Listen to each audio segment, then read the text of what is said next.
मंडळी मध्ये हे असंच अचानक येत आहे ना, आपण असतोय फुल स्पीड मध्ये. फायनली मंडळी पोहोचले. काय सांगायचं, एक एक ट्रिप अशी लागते ना, लय मोठा टाइमपास आहे बाबा, लय मोठा. किती वेळ झाला थांबलोय. मंडळी गुजरात बॉर्डर सुद्धा पूर्ण बंद आहे बरं का. ते आता इथून पुढं भूक लागली खायचं, झोप लागली झोपायचं. कन्स्ट्रक्शन बघा तुम्ही काय स्पीड मध्ये चालू आहे.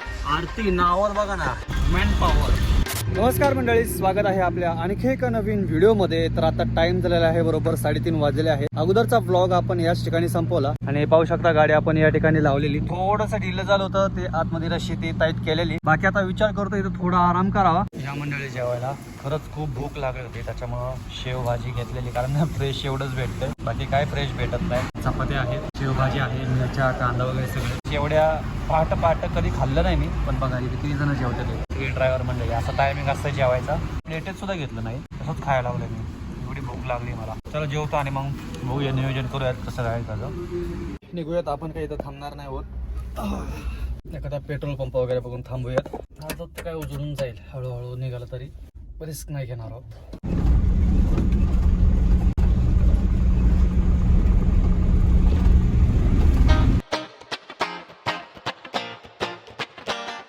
मंडळी मध्ये हे असंच अचानक येत आहे ना, आपण असतोय फुल स्पीड मध्ये आणि बघा नाही काय होणार याच्यावर सांगा बरं. गाडी काय आपटते जबरदस्त आहे बघा,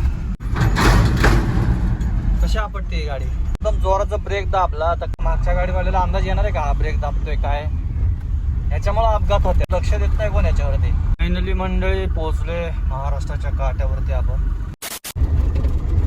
सुप्रभात मंडळी, स्वागत आहे एका नवीन दिवसामध्ये. काल रात्री पाहिला असेल आपण, जवळजवळ पहाटे 4-4:30च्या दरम्यान आपण काट्यावरती गेलो होतो. पण मी तिथून परत रिटर्न आलोय.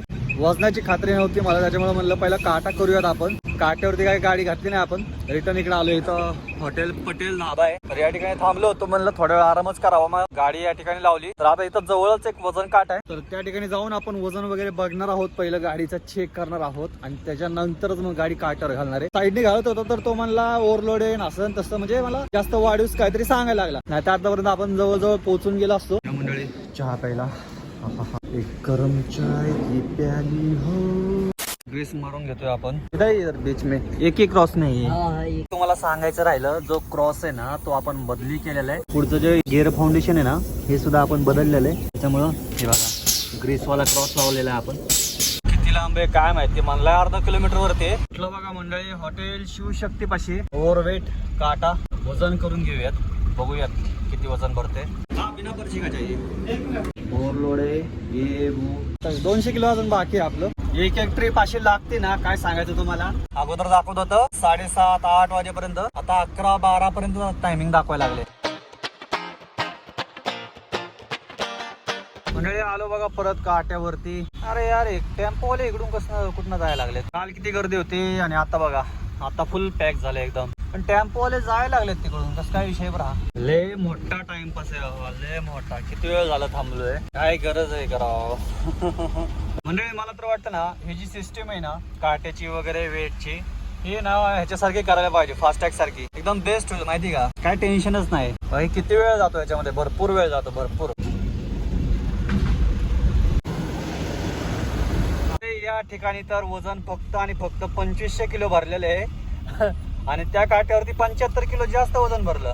उलट इथं कमी भरलं वजन. टाइम तर होणारच आहे. आता विचार केला होता आज गाडी खाली झाली तर आज भरेल, पण लय वेळ खाल्ला ह्या रोडने. लय परत नाही बाबा ह्या रोडला येणार मी. गुजरात बॉर्डर सुद्धा पूर्ण बंद आहे बरं का.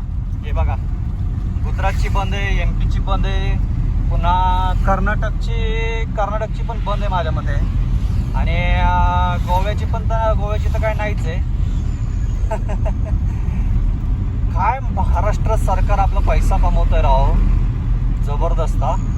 नादच नाही त्याचा. दमलो यार आज, थकलो. एवढं कधी प्रवास केला पण थकलो नाही, पण ह्या प्रवासात लय दमलो मी लय. आत्ताशी जरासा रस्ता खरं ओके लागलाय. मला वाटलं नव्हतं राव गुजरातचे रस्ते अशा कंडिशन मध्ये झालेले असतील.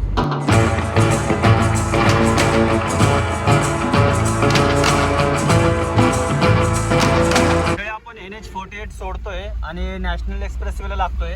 आणि हा जो रूट आहे ना, म्हणजे तुम्हाला माहितीच आहे, मुंबई दिल्ली एक्सप्रेसवे. कारण की पूर्ण वैतागून गेलेले मी. मला जाऊ दे, थोडा टोल गेला तरी चालेल, पण आरामशीर जाईल जरा. सुरतला आतमध्ये सिटीमध्ये जातो आणि हा बारडोली जो की आपण अगोदर सापुताऱ्यावरून आलो तो बहुतेक तो रस्ता आहे बारडोली. लागला बघा नॅशनल एक्सप्रेस वे. आता हा डायरेक्ट आहे आपल्याला चिंच पर्यंत. तिथून काय थोडंच अंतर राहते. तिथून जाऊ आपण.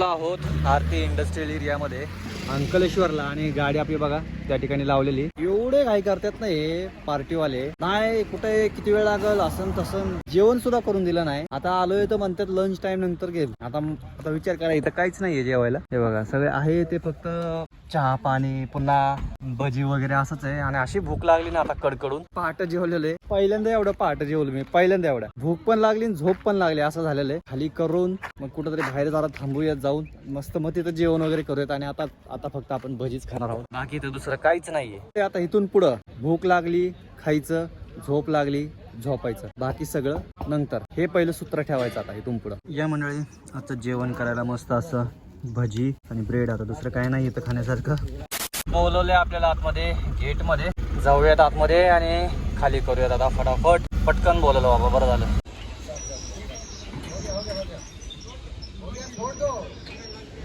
फायनली मंडळी गाडी खाली झालेली आहे आपली. आणि ही अंकलेश्वर मधली आरती इंडस्ट्रीज आहे आणि पूर्ण केमिकल फॅक्टरी आणि कन्स्ट्रक्शन बघा तुम्ही काय स्पीड मध्ये चालू आहे. आणि प्रत्येक जो सेक्शन तयार होतो याच्यामध्ये इलेक्ट्रिक असू द्या केमिकल असू द्या प्रत्येक सेक्शन मध्ये वेगवेगळी माणसं कामाला असतात. आता हे मोठे बंबच बघा केवढे मोठे. आरती नावावर बघा ना महिलाची ताकद. आरती इंडस्ट्रियल एरिया. तुम्हाला थोडक्यात मी इकडचं कन्स्ट्रक्शन दाखवतो कसं आहे काम. प्रत्येक सेक्शन साठी वेगळा माणूस आहे आणि पाहू शकता सगळ्या टाक्या बिक्या सगळ्या बसवतात ते एकदम नाही का. आणि एकदम असं हे बघा वरती बघा एवढी मोठी म्हणजे पहिल्यांदा एवढी मोठी मी असं काम चालू असलेली कंपनी बघतोय. काम चालू म्हणजे तयार होती मॅन पॉवर. त्याच्याकडनं आपण गाडी भरली होती ना तो म्हणला थांबा या ठिकाणी काय इथं माल निघतो त्याचा. वाटलं नव्हतं मला एवढं लवकर खाली होईल पण झाली बाबा. आता बघायचं आपल्याला दुसरं बुकिंग. तर मंडळी जस्ट व्हिडिओ अपलोड केलेला आहे आणि बराच वेळ इथं याच ठिकाणी बसलो होतो. दुपारपासून जवळजवळ गाडी खाली झाल्यापासून याच ठिकाणी येऊन थांबलो होतो मी. हे सगळं लावून ठेवलं होतं काचला वगैरे नाही का तिकडून काय डिस्टर्ब वगैरे नको किंवा लाईट येत होती त्याच्यामुळे. आणि आता असं वाटायला लागलं जसं काही चुकीच्या ठिकाणी बसलोय काय. कारण दाखवतो तुम्हाला काय आहे ते पहिले ते बघा. हे बघा दिसला का आरटीओ. आता बघितलं मी. तर अपलोडिंग थंबनेल बिमनेल सगळं कसा वेळ जातो काही कळत नाही. आणि आता टाइम बघा 8:30 झालेले आहेत. आणि या ठिकाणी एवढ्या हेवी गाड्या जातात ना एवढ्या हेवी गाड्या जातात ना भरपूर सारा म्हणजे खूप मोठा इंडस्ट्रियल एरिया हा. तर चला आता जेवणाचा वगैरे काहीतरी नियोजन करूया. मस्त फॅनची हवा खात खात बसलो होतो. ट्रान्सपोर्ट ऑफिस वगैरे बघत होतो नियर मी आहेत का पण आहेत बरं का. पण आता जावं का इथंच थांबावं. इथं लाईटी वगैरे आहेत बरं का मोठ्या चांगल्या. आपली गाडी समोरच आहे त्या ठिकाणी. त्यांना विचारलं मी गाडी तर लावलं तर चालते का. चालते म्हणजे काय प्रॉब्लेम नाही या ठिकाणी गाडी लावायचा. हे बघा शेवभाजी आणि फ्लॉवर आणि कांदा वगैरे दिलेला आहे.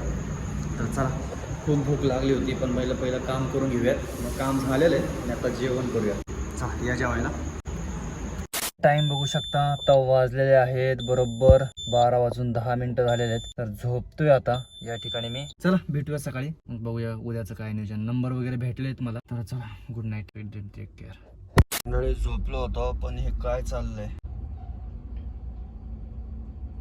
सुप्रभात मंडळी स्वागत आहे एका नवीन दिवसामध्ये. तर काल रात्री आपण त्या ठिकाणी गाडी लावली होती हॉटेलच्या पलीकडे. नंतर त्या दादाला म्हणलं गाडी तिथं राहून देऊ का तर तो म्हणला नको ह्या बाजूला गाडी लाव म्हणला. म्हणून आपण या ठिकाणी गाडी लावली होती. पाहू शकता मस्त अशी झोप झालेली आहे. झोप म्हणजे झोपेने पूर्ण थकवा निघून जातो. चला दिवसाची सुरुवात झालेली आहे. आता बघूया काहीतरी नियोजन. काल पडलेलं होतं ऍक्च्युली धारवाडचं होतं पण काल आपण गाडी चालवत असल्यामुळे आपलं काही लक्ष नाही गेलं त्याच्यामुळे ते भाडं गेलेलं आहे. तर आज शनिवार आहे आणि आज गाडी भरायलाच पाहिजे. तर असं चला उरकतो फटाफट सगळ्या गोष्टी आवरतो आणि मग आपण पुढचं नियोजन सगळं करूयात. चहा वगैरे घेऊयात. पहिले तर मस्त असा चहा मिळतो या ठिकाणी. आणि रात्री जवळजवळ 12-12:30 वाजेपर्यंत चालू होतं आणि सकाळी पण लवकर चालू होतं हे दुकान. तसं पाहायला गेलं तर थंडी नाहीये बरं का इथं एवढी. मंडळी कसं आहे जीवन बघितलं का. याच्यापेक्षा तर आपण सुखाने आहोत. आता टायमिंग नाही माहिती यांचं कितीपर्यंत आहे. मंडळी ह्या गाडीतनं माणसं बघा तुम्ही किती बाहेर पडल्यात. अख्ख्या एका ट्रेनच्या डब्याला फेल केलं या गाडीने. काउंट करा फक्त किती माणसं बाहेर पडली. रेट वगैरे तर दिलेले आहेत सगळे, म्हणजे एक सुरत ते बँगलोर आहे त्याला पण रेट दिलेला आहे. बघूया फोन आला तर मग जाऊया. बाकी आता वेळ आहे तोपर्यंत जे आपलं काम राहिलेलं आहे ते करून घेऊयात. मधलं सगळं साफसफाई करायची होती आपल्याला, ती साफसफाई करून घेऊयात. म्हणजे नाही का जे ऑइल वगैरे लागलेलं आहे तर करून घेऊयात. नंतर मग वॉशिंग करताना सगळं ते निघून जाईल, ते बरं पडेल आपल्याला. हे जे तेलाचे डाग आहेत ना हे सगळे काढून टाकूयात, म्हणजे कसं एकदम क्लीन दिसेल, म्हणजे धुतल्यावर ते एकदम भारी दिसेल. नाहीतर नाही ते पाणी मारलं ना तर पाण्याने ते काही निघत नाहीये. असं करूनच सगळं करून घेतो आणि मग जेवायला जाऊयात. बरोबर पावणे 1 झालेले. एवढं सगळं होऊस तर 1:30-2 वाजतील. मंडळी बऱ्यापैकी स्वच्छ केलेले आहे, फक्त खाली जे आहे ते झाडू मारायचं आहे मला. बऱ्यापैकी स्वच्छ केलेले आहे, त्याच्यामुळे चला आता लावून घेतो हे, जेवण करून येऊयात. आणि आता टाइम झाल्याबरोबर 2:15 वाजलेले. बुकिंग येतंय बरं का, पण एवढा रेट कमी भेटतोय ना काय सांगायचं. आता बँगलोरचा रेट किती सांगावा, इथून सुरत पासून 21 आणि 22,000 रुपये. काय परवडायचंय सांगा. ते म्हणजे रिटर्नची गाडी पाहिजे. मग रिटर्नची गाडी आता तुम्ही बँगलोरला जी गाडी निघते ती तिकडून म्हणणार आम्हाला रिटर्नची गाडी पाहिजे. तुम्ही तिकडून रिटर्नची बघा, हे इकडून रिटर्नची बघतात. मग मरतोय कोण मध्ये, ड्रायव्हर आणि गाडी मालक. तर असं असतंय. जाऊ दे चला बघूयात, थोड्या वेळ थांबूयात. पण मला असं वाटायला लागलं आता जे भेटेल ते भरून निघावं लागेल, कारण की उद्या रविवार आहे आणि उद्या जर नाही भरली तर मग उद्याचा दिवस आपला वाया जाईल. त्यापेक्षा बघूया आणखीन काय वाढतंय, कन्फर्म होतंय का. मग भेटलं की निघूया या जेवायला. काल ज्या ठिकाणी आपण जेवलो होतो त्याच ठिकाणी आपण जेवण करतोय. जेवणामध्ये बघा बटाटा आहे, मूंग आहे आणि डाळ पण आहे. टाइम झालाय 3 वाजलेले. ट्रान्सपोर्टचं लोकेशन भेटलं आहे तर त्या ठिकाणी जायचा विचार करतोय. बऱ्यापैकी जे बुकिंग होते ते ऑनलाईन होते, ऍप वरती होते. आणि तो ऍप पाहिलं तर आपल्या iOS मध्ये काय दिसत नाही, अँड्रॉइड फोन लागतो त्याला. आणि माझ्याकडे आहे फक्त आपला आयफोन, जे की त्याच्यावरतीच मी सगळं शूटिंग वगैरे करतोय, व्हिडिओ वगैरे करतोय. म्हणजे असे बरेचसे ऍप आहेत की त्याच्या थ्रू सुद्धा आपण बुकिंग घेऊ शकतो. व्हॉट्सअप ग्रुप वरती काय माहिती का, मार्केट एवढं डाऊन करून ठेवलेलं आहे ना, काहीच्या काय रेट टाकतात, काहीच्या काय. तर बस एवढं सांगायचं होतं. तर मंडळी आतापर्यंत तुम्हाला ब्लॉग कसा वाटला कमेंट करून नक्की सांगा. आवडला असेल तर एक लाईक शेअर सबस्क्राईब नक्की करा. व्हिडिओ पुढच्या प्रवासामध्ये. Bye bye, signing off. जय महाराष्ट्र. सुनो ए बलिए दिल की सदा, तेरे लिए मैं कब से रेडी खड़ा, एक बात तो पलट कर दे।